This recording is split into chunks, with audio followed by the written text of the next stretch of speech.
Olá, você morador da terra de Santa Cruz. Estamos iniciando mais um iChurch. Em nome do Pai, do Filho e do Espírito Santo.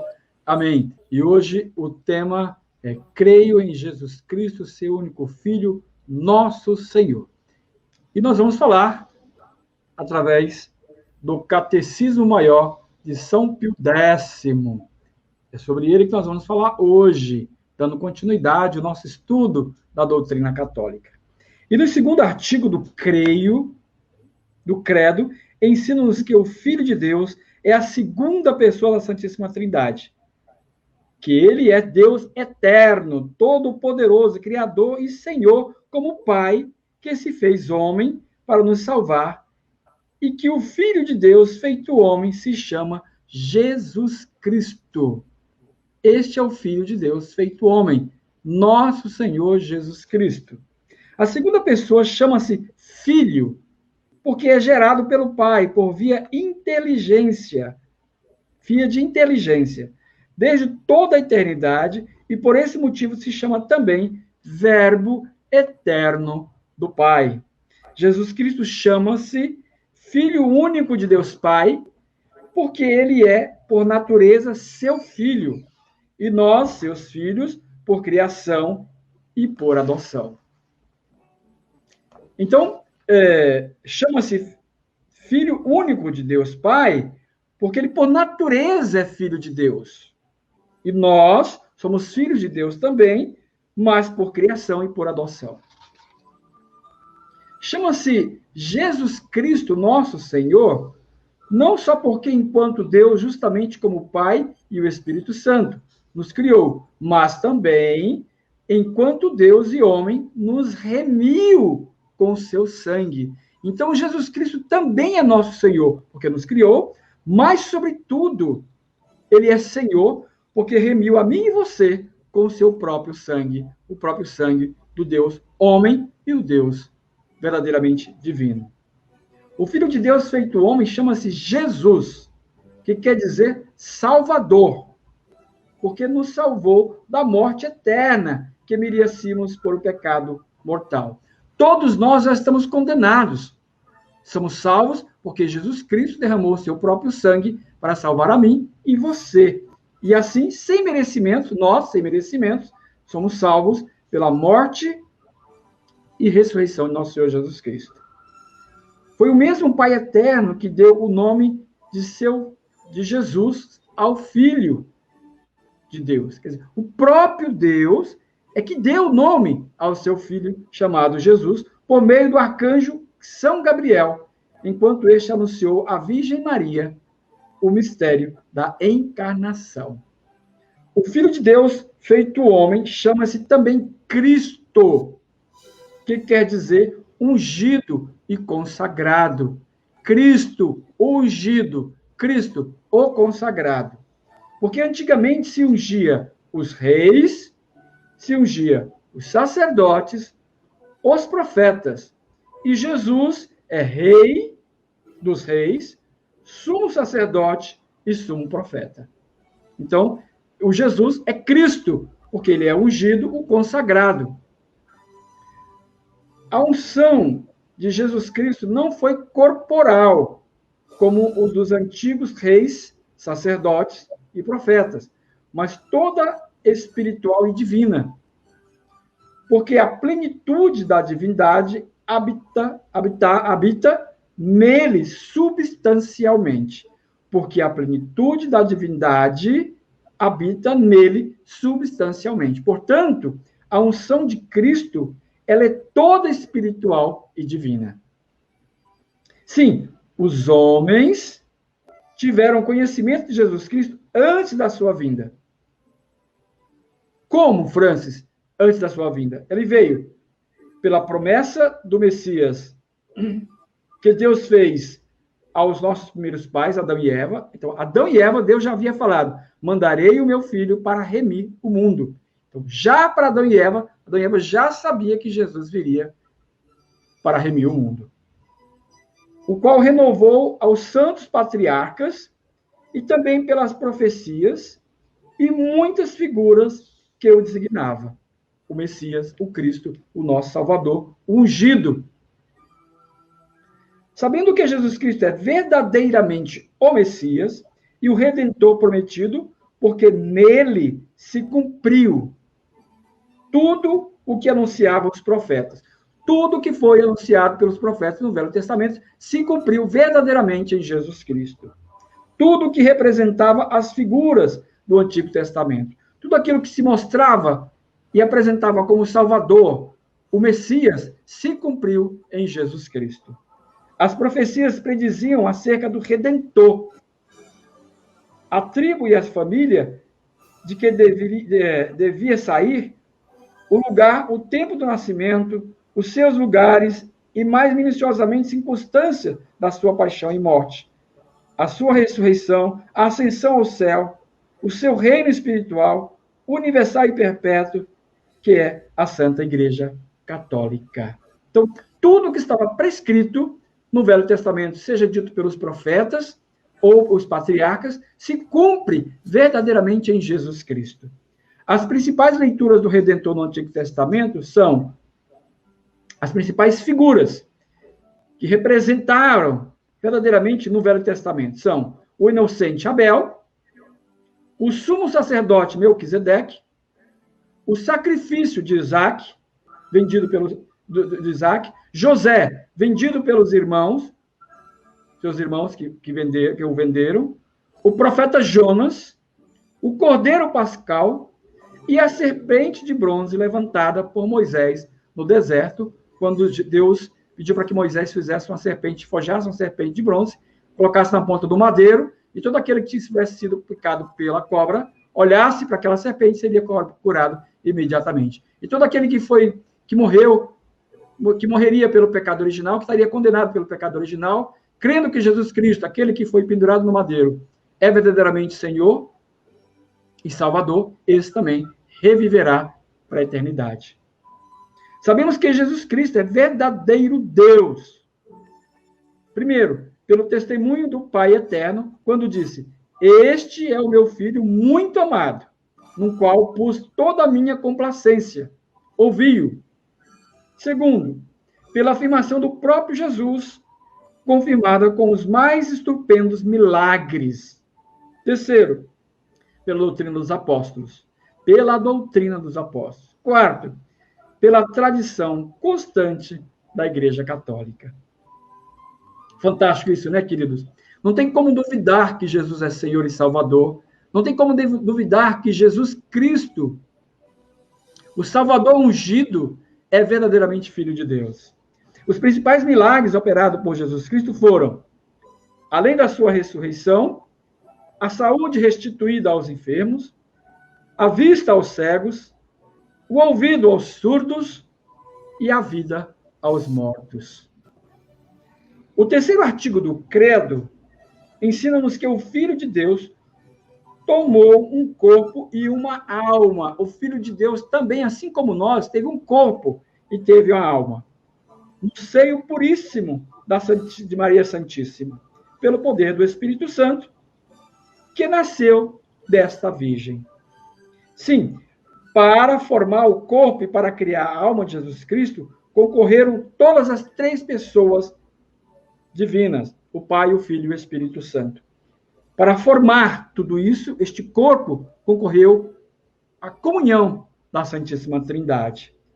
Disse que só foi concebido pelo poder do Espírito Santo, porque a encarnação do Filho de Deus é obra de bondade e amor. E as obras de bondade e de amor atribuem-se ao Espírito Santo. Mas foi a Santíssima Trindade, as três pessoas divinas, que concorreram para a encarnação do Verbo Divino. Mas atribui-se ao Espírito Santo, porque é uma obra de bondade. Qual bondade maior poderia ter, se não salvar toda a humanidade? Pela vinda e a encarnação de Jesus Cristo. Então, atribui-se ao Espírito Santo, porque as obras de bondade, de amor, são todas atribuídas ao Santo Espírito. O Filho de Deus, fazendo-se homem, não deixou de ser Deus. Jesus, homem, também era Deus. O Filho de Deus encarnado, isto é, Jesus Cristo, é Deus e homem ao mesmo tempo. perfeito Deus, perfeito homem. Jesus Cristo, que é Deus e homem, há duas naturezas, a divina e a humana. Então, no próprio Cristo Jesus, no próprio Salvador ungido, nele há duas naturezas, a divina e a humana, inseparáveis. O Filho de Deus feito homem, há uma só pessoa, que é a divina. Escutem só. Enquanto Jesus, só Filho de Deus, antes de se encarnar, ele é apenas de uma natureza divina, que é o Filho unigênito de Deus Pai. Mas quando ele se encarna, ele adquire duas naturezas inseparáveis, a natureza humana e a natureza divina. Jesus Cristo há duas vontades, uma divina e outra humana. Jesus Cristo tinha vontade livre, mas, mesmo com a sua vontade livre, ele não podia fazer o mal, porque poder fazer o mal é defeito e não perfeição da liberdade. Todo aquele que é livre, verdadeiramente livre, não faz o mal, porque a liberdade consiste na bondade, portanto, antagônica à maldade. O Filho de Deus e o Filho de Maria Santíssima são a mesma pessoa, isto é, Jesus Cristo é verdadeiramente Deus e verdadeiramente homem. Olha que interessante isso. O Filho de Maria Santíssima é Jesus Cristo, o Salvador ungido, que é verdadeiramente homem e que é verdadeiramente divino. Mas ele, enquanto Filho de Maria, é Deus, divino, mas também homem. Maria Santíssima é a mãe de Deus, porque é a mãe de Jesus Cristo, que é verdadeiramente Deus. Pô, se ela é mãe do Salvador ungido, que este Salvador ungido tem duas naturezas inseparáveis, então ela é mãe também do Salvador, que é Deus e que é homem ao mesmo tempo. Maria veio para ser mãe de Jesus Cristo unicamente por virtude do Espírito Santo. Não por virtude de Maria, mas por virtude do Espírito Santo, ela veio a ser mãe de Jesus Cristo, mãe do Salvador ungido. É de fé que Maria Santíssima foi sempre virgem e é chamada a Virgem por excelência, assim é chamado Nossa Mãe Santíssima. O quarto artigo do Credo ensina-nos que Jesus Cristo, para remir o mundo com seu preciosíssimo sangue, padeceu sob Pôncio Pilatos, governador da Judéia, e morreu no madeiro da cruz, da qual foi descido e, no fim, sepultado. Também nos diz a palavra padeceu, que exprime todos os sofrimentos suportados por Jesus Cristo na sua paixão.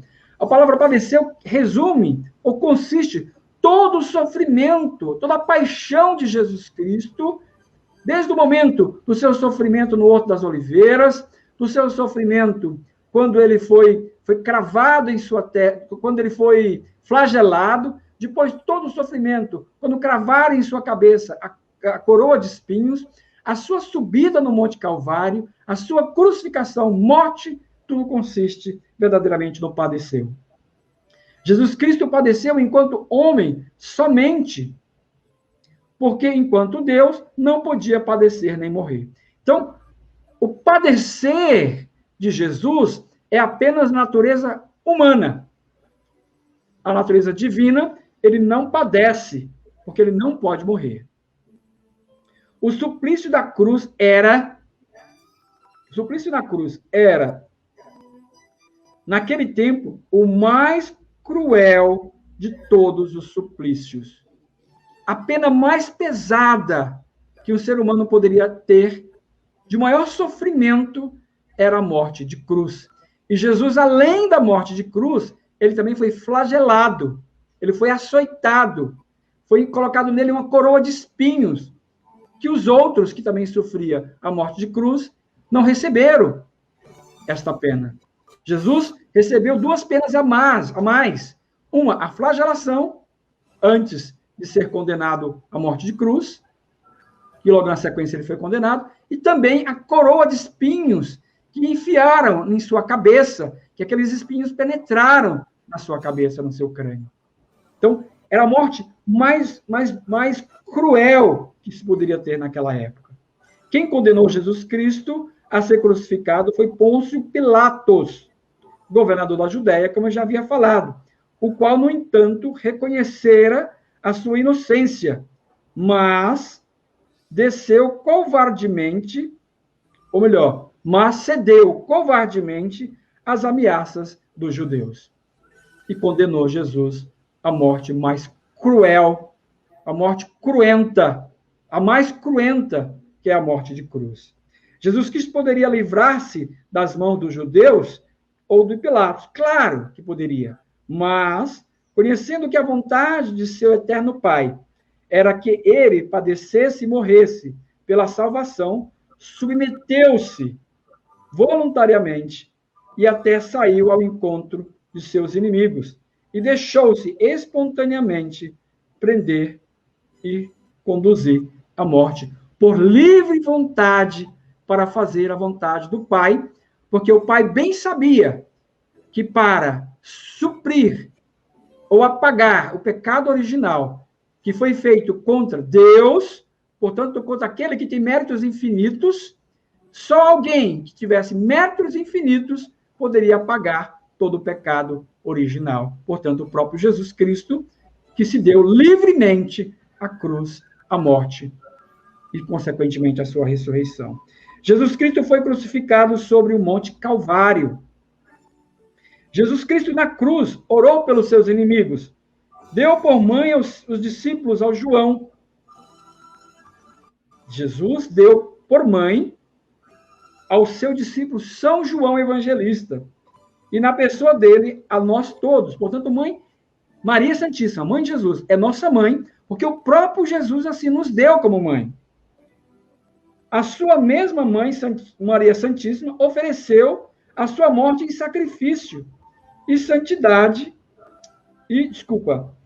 Maria Santíssima ofereceu a sua morte em sacrifício e satisfez a justiça de Deus pelos pecados dos homens, pelo pecado meu e pelo seu pecado. Não bastava que viesse um anjo satisfazer por nós, um anjo morrer por nós.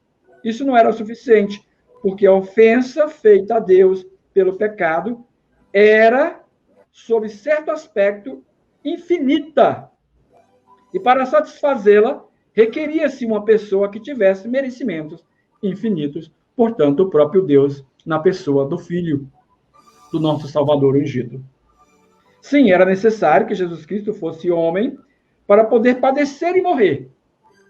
E era necessário que fosse Deus para que os seus sofrimentos sofressem do valor, ou melhor, e era necessário que fosse Deus para que os seus sofrimentos fossem de valor infinitos. Porque se fosse um simples homem ou um anjo, não teria valor infinito. Mas era o próprio Deus, portanto, teriam valores infinitos para pagar o pecado original, que também tinha um valor infinito cometido a pena contra aquele que é todo-poderoso, Deus Pai, nosso Senhor, o Criador de todas as coisas. Era necessário que o merecimento de Jesus Cristo fosse de valor infinito, porque a majestade de Deus, ofendida pelo pecado, é infinita.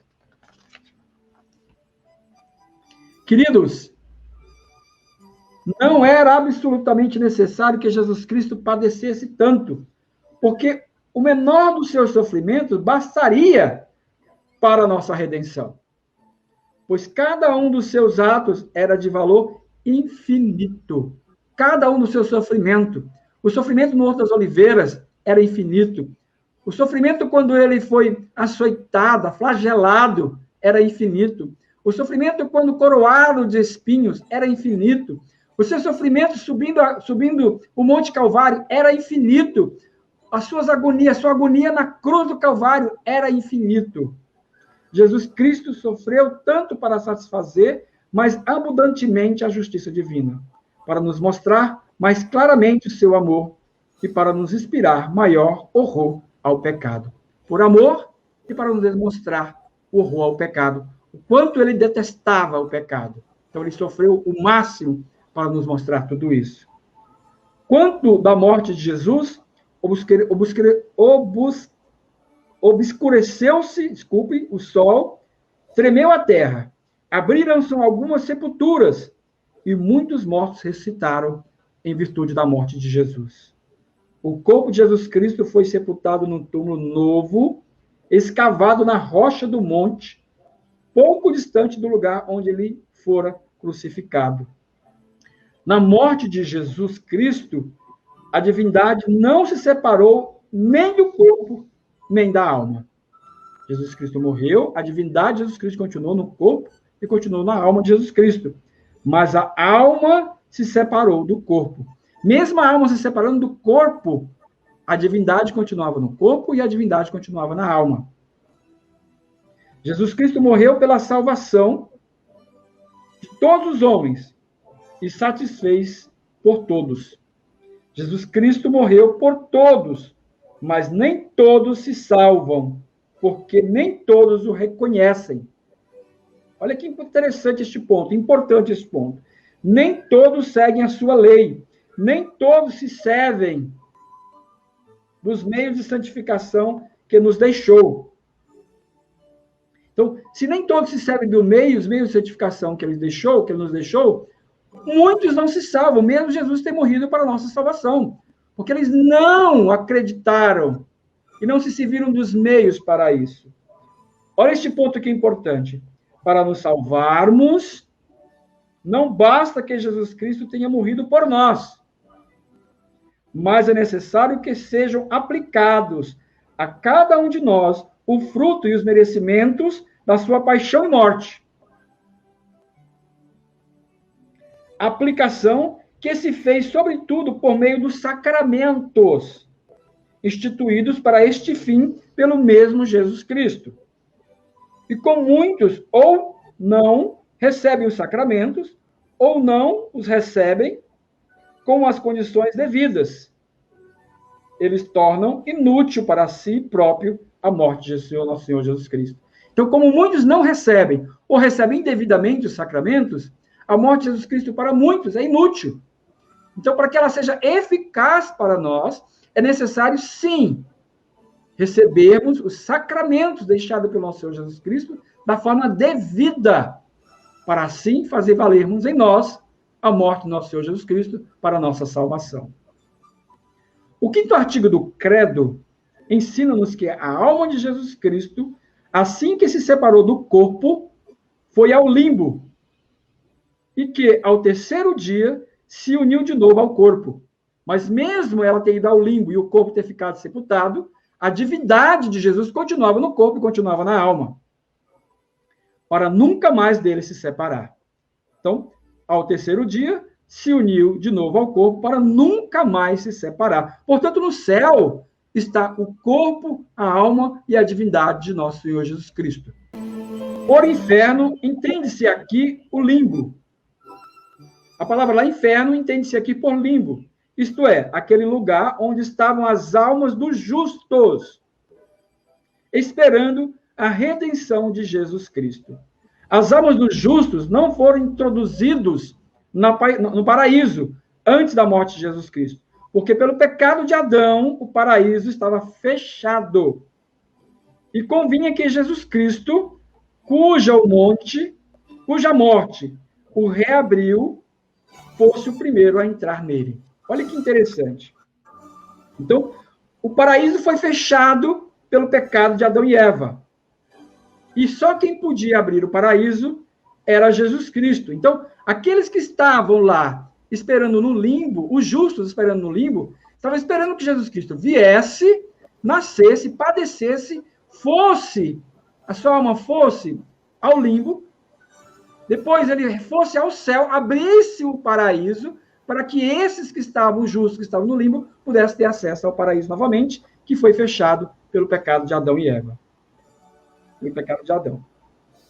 Jesus Cristo quis esperar até o 3º dia para ressuscitar, a fim de mostrar, de modo insofismável, que verdadeiramente tinha morrido. Porque só depois de 3 dias tinha dito, realmente foi morto, Jesus estava morto. Então ele esperou para que os homens não tivessem dúvida da sua morte, para ele poder ressuscitar. Para não dizer, ele estava lá dormindo. Não, ele estava morto, depois de 3 dias que ele ressuscitou. O 6º artigo do Credo ensina-nos que Jesus, 40 dias depois da sua ressurreição, e na presença de seus discípulos, subiu por si mesmo ao céu. Ele ascendeu ao céu, por si só. E que, sendo enquanto Deus igual ao Pai eterno, na glória, foi elevado, enquanto homem, acima de todos os anjos e todos os santos, e constituído Senhor de todas as coisas. Jesus é o Senhor de todas as coisas. Primeiro porque ele criou também, junto com Deus Pai, Deus Espírito Santo, todas as coisas. E segundo, pelo seu sangue derramado, remiu todos os homens do pecado. Jesus Cristo, depois de sua ressurreição, esteve 40 dias na terra antes de subir ao céu, para provar com várias aparições que ressuscitara verdadeiramente e para instruir melhor os apóstolos e confirmá-los nas verdades da fé que é verdadeiramente Jesus. Jesus subiu ao céu, primeiro, para tomar posse do seu reino que havia merecido por sua morte. Segundo, para preparar o nosso lugar na glória e para ser nosso mediador e advogado junto a Deus Pai eterno. Terceiro, para nos enviar o Espírito Santo aos seus apóstolos, a Virgem Maria e toda a igreja. Disse Jesus Cristo que subiu ao céu e de sua Mãe Santíssima que foi elevada para o céu, porque Jesus Cristo, sendo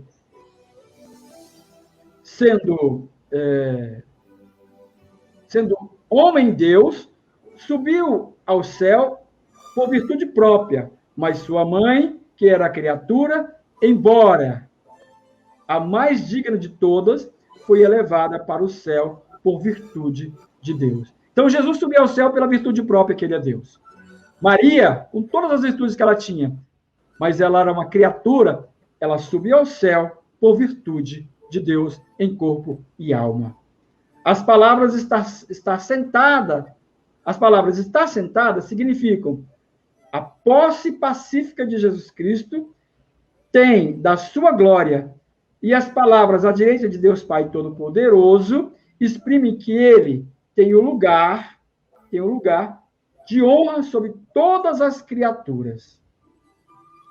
O 7º artigo, já para terminar, o 7º artigo do credo, ensina-nos que no fim do mundo, Jesus Cristo, cheio de glória e de majestade, há de vir do céu para julgar todos os homens, bons e maus, e para dar a cada um o prêmio ou o castigo que cada um tiver merecido. Havemos de ser julgados todos no juízo universal por várias razões. A primeira, para a glória de Deus Pai. A segunda, para a glória de Jesus Cristo, o Salvador ungido. A terceira, para a glória dos santos. A quarta, para a confusão dos maus. A quinta, finalmente, para que o corpo, depois da ressurreição universal, tenha justamente com a alma a sua sentença de prêmio ou de castigo. São estas cinco razões pelo qual nós seremos julgados no juízo final. No juízo universal, há de manifestar-se a glória de Deus, porque todos hão de reconhecer a justiça com que Deus governa o mundo, embora se vejam, às vezes, os bons sofrendo e os maus em prosperidade. E a palavra nos ensina, não vos inquieteis com a prosperidade dos ímpios, que chegará o juízo final para todos, o juízo universal. E no juízo universal, há de manifestar-se a glória de Jesus Cristo. Por quê? Tendo ele sido injustamente condenado pelos homens, aparecerá então a face do mundo inteiro como juiz supremo de todos. Nosso juízo universal há de manifestar-se a glória dos santos, porque muitos deles que morreram, desprezados pelos maus, hão de ser glorificados em presença de todos os homens, aqueles que foram desprezados por muitos, hão de ser glorificados em presença de todos os homens. No juízo universal, a confusão dos maus será enorme, especialmente aqueles que oprimiram os justos e daqueles que durante a vida procuraram ser tidos falsamente por homens virtuosos e bons, pois verão manifestados à vista de todo mundo todos os pecados que cometeram e ainda os mais ocultos. Tudo será colocado às claras no julgamento, no juízo universal. Queridos, estamos encerrando mais um iChurch. No próximo programa, nós iremos falar, creio no Espírito Santo. É com muita alegria que estamos aqui juntos para entendermos, estudarmos a sã doutrina da Igreja, que é una, santa, católica, apostólica, romana. Nós estamos aqui no programa iChurch. Eu, igreja, você, igreja, nós somos igreja. Viva Jesus, Senhor e Salvador de nossas vidas. Em nome do Pai, do Filho e do Espírito Santo. Amém.